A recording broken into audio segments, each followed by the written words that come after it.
নমস্কার বন্ধুরা, স্বাগত আমার যা ইচ্ছে তাই চ্যানেলে।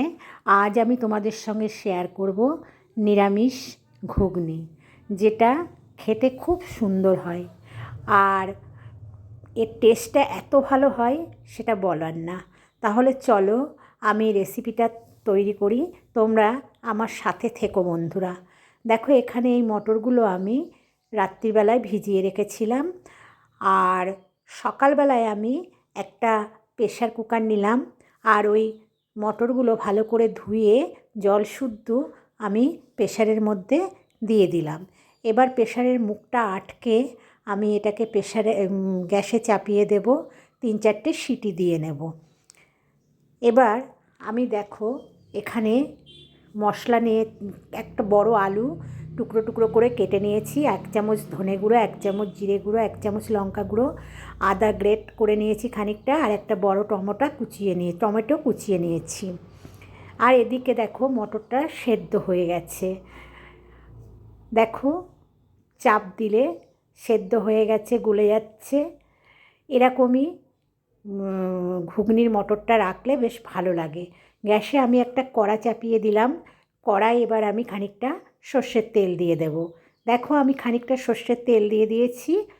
তেলটা একটু গরম হতে দেব। তেলটা বেশ গরম হয়ে গেছে। আমি এবার গোটা সাদা জিরে ফোড়ন দিয়ে দিলাম খানিকটা, দিয়ে ফোড়নটাকে একটু নাড়িয়ে দিচ্ছি। ফোড়নটাকে নাড়িয়ে দেওয়ার পর আমি এর মধ্যে যে আলুটা কেটে রেখেছিলাম আলুটা দিয়ে দিলাম। আলুটাকে এবার ভালো করে নেড়েচেড়ে দিয়ে বেশ লাল লাল করে ভেজে নেব। দেখো, আলুটা বেশ লাল লাল করে ভেজে নিয়েছি। এবার আমি এর মধ্যে কিছু মশলা দিয়ে দেব। দেখো, ধনে গুঁড়ো, জিরে গুঁড়ো, হলুদ, লঙ্কা, লবণ, মিষ্টি আর আদা গ্রেট করে রেখেছিলাম সেটা দিয়ে দিলাম। দিয়ে আর এর মধ্যে দিয়ে দেব টমেটো কুচিটা, এর মধ্যে দিয়ে দিলাম। আর এর মধ্যে আমি একটু সামান্য জল দিয়ে দেব।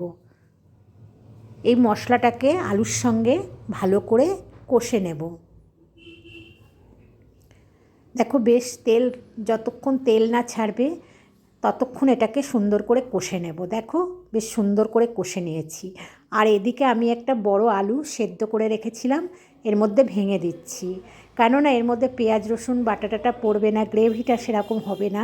ওই জন্য এই আলুটা এরকম ভেঙে দিলে গ্রেভিটা খুব সুন্দর হয়। এবার এটাকে বেশ কষে নিলাম আলুটাকে এর সঙ্গে দিয়ে। এবার আমি সেদ্ধ করে রাখা মটরটা ঢেলে দিলাম।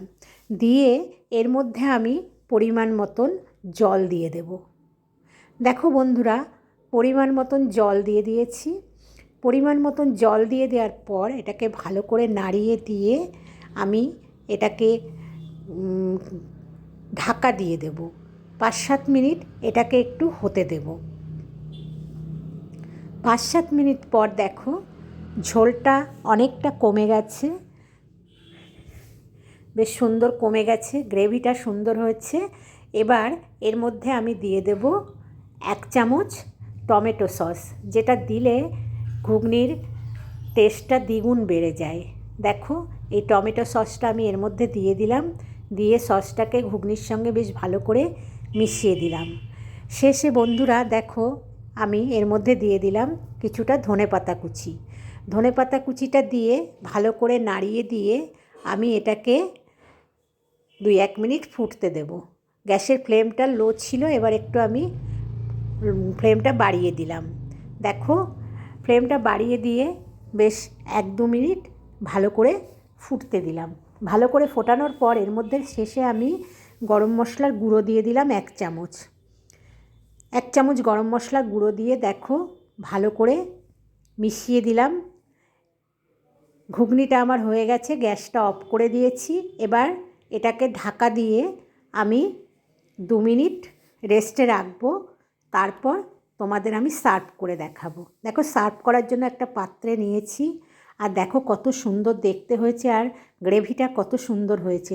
এটা ভাত, এটা রুটি, লুচি, পরোটা সব কিছুর সঙ্গেই খেতে সুন্দর লাগবে। যদি ভালো লাগে তাহলে তোমরা আমার চ্যানেলটাকে লাইক, শেয়ার, কমেন্ট করো আর একটু সাবস্ক্রাইব করো।